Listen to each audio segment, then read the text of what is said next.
여러분이 또 의외로 힘들어하는 부분이 바로 이 운동량과 충격량 부분인데요. 이게 왜 힘든가 했더니 책에 나와 있는 내용과 공식들을 외우려고 하다 보니까 여러분들이 너무 힘든 거야. 이걸 공식도 중요하긴 합니다. 하지만 이 공식에 너무 치중하면 힘들어요. 우리는 뭘 기억해야 되냐면 의미로 다가가야 돼요. 뭘 의미하는가. 의미를 기본적으로 정확하게 이해하지 못하면 공식만 외워서는 해결할 수가 없어. 우리가 의미를 이해하고 있는 게 제일 중요하다. 하나씩 한번 해보도록 할게요. 처음엔 어렵지만 들어보면 진짜 별거 아니라는 거 알 수 있게 될 겁니다. 첫 번째, 우리 운동량에 대해서 먼저 이야기해 볼게요. 운동량이다? 자, 운동량이라는 게 여러분들 딱 보면은 뭐가 생각이 나요? 그냥 책에는 물체의 질량과 속도를 곱한 물리량이다 이렇게 나오거든. 어이가 없는 거지. 우리가 그렇게 하면 와닿냐고요. 와닿지가 않거든요. 운동량은 뭐냐면 그냥 쉽게 말하면 선생님 정의하는 건 이거예요. 운동하는 물체가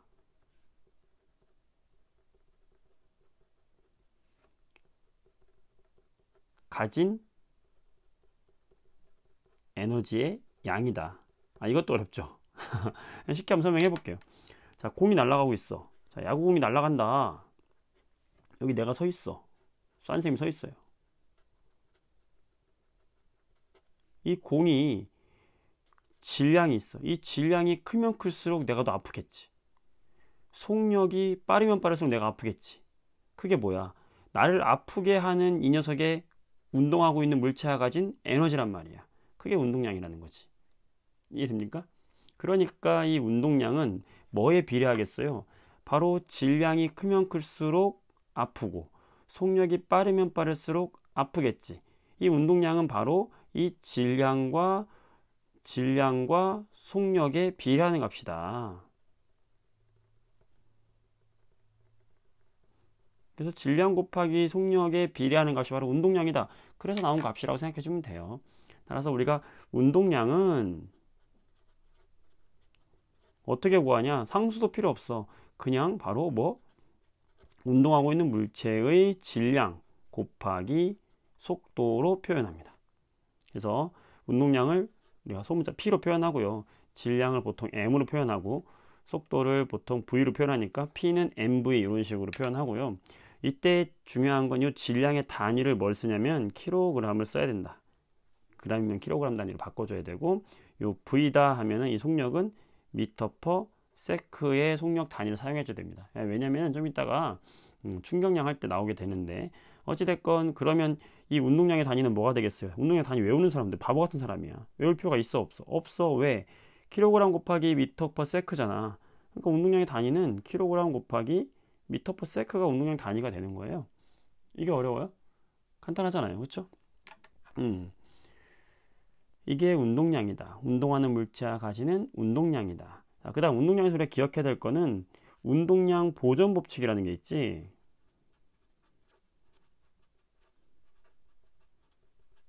이것도 말만 어려운 법칙 갖다 붙였지 의미는 너무 간단해. 뭐냐면 여기 운동하는 A라는 물체가 있어. 이 A라는 물체가 B라는 물체한테 지금 다가가고 있어. 이 B라는 물체는 천천히 가고 있어. 이때 A의 질량이 우리가 MA라고 하고 B의 질량을 MB라고 하고 그때 느린 B의 속력을 VB라고 하고 빠른 A의 속력을 VA라고 하자. 그러면 언젠간 얘가 가다가 B하고 팡 충돌할 거 아니에요? 그러면 A의 속도가 느려지겠지. 받으니까. 그럼 B의 속도는 이 속도를 받아서 좀 빨라지겠지. 그치? 큰 트럭이 작은 조그만 미니차를 퉁 밀면 어떻게 돼? 큰 트럭은 박으면서 퉁 하면서 멈추고 작은 차는 큰 차에 밀려서 아이야 하면서 뒷목 잡고 나오는 거 아니겠어요? 같은 거야. 그때 여기서 갖는 이 처음에 여기서의 얘의 운동량은 얼마가 되는 거예요? 이 A라는 녀석이 갖는 운동량은 A라는 녀석이 가진 질량 곱하기 A라는 녀석이 가진 속력이 되겠지. 여기서의 B의 운동량은 뭐가 되겠어? B의 운동량은 B라는 녀석이 가진 질량 곱하기 B라는 녀석이 가진 속력이 되겠지. 그러면 처음에 이 A가 가진 운동량은 이거고 B가 가진 운동량은 이걸 할 거 아니야. 근데 팡 박았어.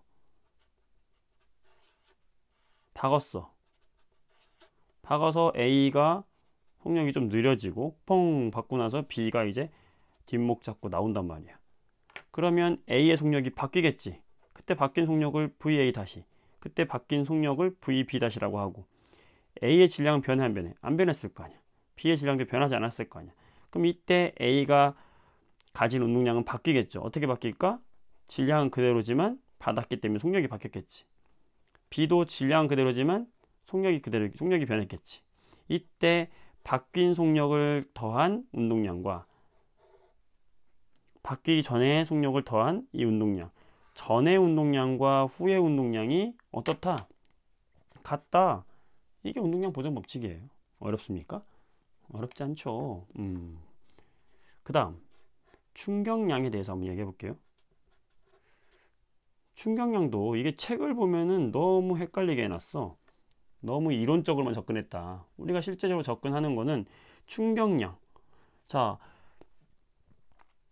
어떤 내가 여기 선생님 서 있어요. 싼쌤이 서 있는데 격투기 선수가 와가지고 펀치를 빵 날렸어. 팍 날렸어. 그럼 내가 아야 하면서 쓰러질 거 아니야. 윽 하면서 내가 쓰러질 거 아닙니까? 그때 나는 이 펀치를 맞았을 때 이 펀치를 때리는 사람이 힘이 셀수록 내가 아프겠지. 그쵸? 그 다음에 오래 맞을수록 아프겠지. 오래 맞을수록 아프겠지. 지금 무슨 말이냐? 내가 받는 충격의 양은 힘에 비례하고 맞는 시간에 비례할 거란 말이야. 그치? 그래서 만들어진 게 뭐냐? 바로 충격량이에요. 야, 어떤 물체가 받은 충격의 양은 힘에 비례하고 시간에 비례할 것이다. 간단하잖아요. 그래서 충격량은 힘 곱하기 시간으로 이야기합니다. 그래서 이 충격량의 기호를 보통 I로 이야기한다면 힘은 우리가 늘 쓰듯이 F고 시간은 늘 쓰듯이 T인데 시간의 양, 얼마나 오랫동안 때렸느냐, 그 양이 되는 거지. 그래서 충격량은 이렇게 구합니다. 그래 놓고 그래프 막 여러 개 나와서 책에 이런 그래프 나왔잖아. 시간에 따른 힘 그래프에서 여기 요 넓이는 충격량이다 이런 얘기 나오는데 당연한 거 아닙니까? 왜? 이 넓이가 뭔데? 시간 곱하기 힘 아니겠어요? 넓이가 힘 곱하기 시간 아니겠어? 이게 뭔데 결국에? 이거잖아. 뭐야? 충격량이잖아. 따라서 이 넓이가 뭐가 된다? 이 녀석이 받은 충격의 양이 된다. 이 넓이만 구하면 된다는 거지. 그쵸? 만약에 시간에 따라서 힘을 처음에 힘이 0이었는데 서서히 세게 받았어. 그러면 그때 이 넓이 역시 뭐가 되는 거예요? 충격량이 되겠지. 그쵸? 그 다음 이렇게 된다. 만약에 시간에 따른 힘이 이렇게 된다. 그러면 이거 역시 뭐가 되겠어? 충격량이 되겠지. 그쵸? 이게 되는 거야. 자, 그 다음에 충격량과 운동량의 관계를 우리가 좀 중요하게 봐야 되거든요.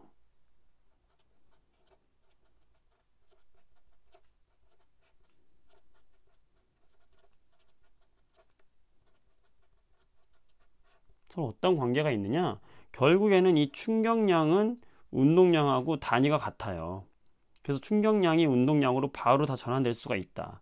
운동량 역시 충격량으로 다 바로 변환될 수가 있다는 거예요. 왜냐면 자, 우리가 운동량 했던 거 기억납니까? 운동량은 질량 곱하기 속력이었거든. 그래서 단위가 뭐냐면 질량의 킬로그램 곱하기 속력 미터 퍼 세크. 그래서 요게 바로 운동량의 단위였잖아. 충격량은 아까 단위가 뭐였어?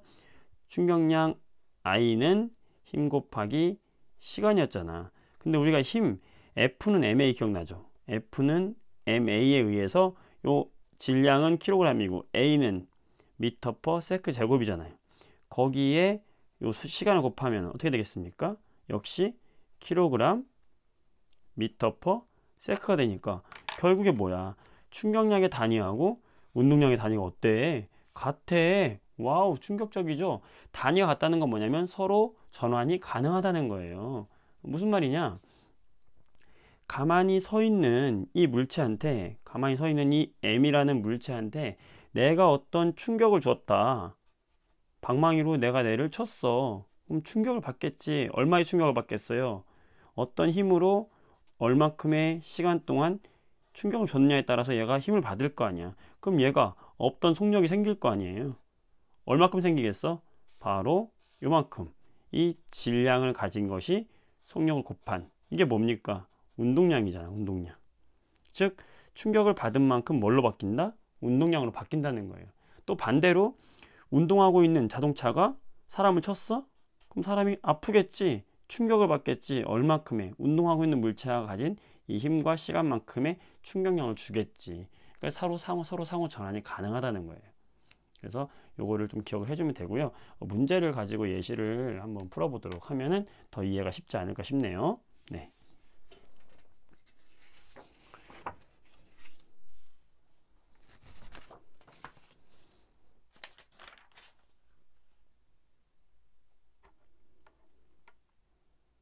그럼 예를 들어 볼까요? 예를 들어서 어떤 운동하고 있는 물체가 있었어. 이 운동량이 만약에 20kg m/s 였어. 이 물체가 가지고 있는 이 녀석의 운동량이 이거란 얘기예요. 자, 이런 물체가 있었는데 이 물체한테 내가 힘을 줬어. 충격을 빵 줬단 말이에요. 얼마의 충격량을 줬냐면 40Nm 세크라는 충격량을 주었어. 그러면 이 물체의 나중, 문제는 뭐냐 이거야. 충격을 받은 후에 나중에 운동량의 크기는 어떻게 바뀌었겠느냐. 너무 쉬워요. 왜? 운동량하고 충격량하고 단위 똑같다 그랬지. 요거는 결국에 뭐하고 똑같은 거냐면 40kg m/s하고 똑같은 거야. 숫자만 그대로고 단위만 바꿔주면 똑같은 거예요. 가만히 운동하고 있는 애한테 운동 방향으로 충격량을 줬어? 빵 쳤어? 그런데 40을 줬어? 그러면 원래 운동하고 있는 게 얼마였어? 20이었어. 근데 나중에 충격을 준 게 얼마였어? 40이었어. 그럼 운동량은 얼마야? 선생님 진짜요? 이렇게 쉽다고요? 이렇게 쉬워요. 운동량은 60이에요. 단위는 그대로 써주면 되는 거예요. 킬로그램, 미터/세크. 실제 문제집에 나와 있는 문제예요. 얼마나 쉬워요. 그쵸? 네. 그 다음에 이제 여러분들이 기억해야 될 두 번째 문제는 충격력과 충격량을 구별해야 돼요.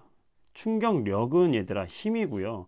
충격량은 아까 이야기했던 이 힘에다가 시간을 곱한 요 i라는 값이 충격량이 되는 거거든. 자, 예를 들어서 계란을 높은 곳에서 똑같이 떨어뜨린다.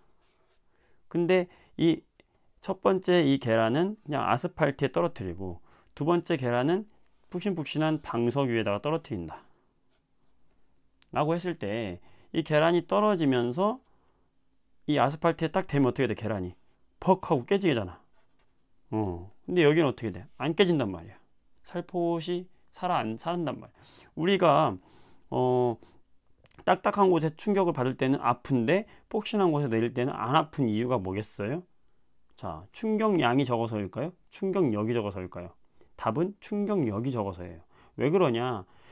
충격량은 똑같아. 왜?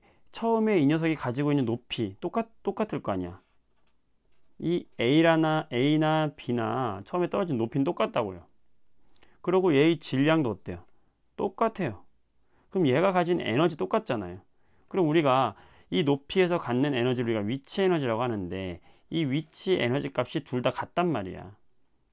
A가 갖는 위치 에너지나 B가 갖는 위치 에너지나 에너지 값은 같아요. 그럼 이 위치 에너지가 뭘로 전환이 되죠?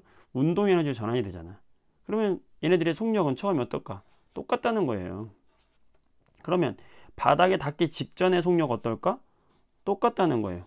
그렇다면 요 바닥에 닿기 직전에 이 녀석이 가지는 운동하는 운동량이 있겠지.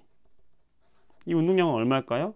m이라는 녀석이 v라는 속력을 가졌으니까 mv일 거고 얘도 떨어질 때 M이라는 질량을 가진 애가 속력이 V에 있는 건 똑같단 말이야. 왜? 같은 높이에서 떨어졌기 때문에 얘의 운동량이나 어때야 돼요? 똑같단 말이야. 자, 아까 얘기했죠. 운동량이 같으면 충격량도 어떻다? 같다고요. 이 운동량이 뭘로 바뀌는 거야? 여기 떨어지는 뭘로 바뀌어?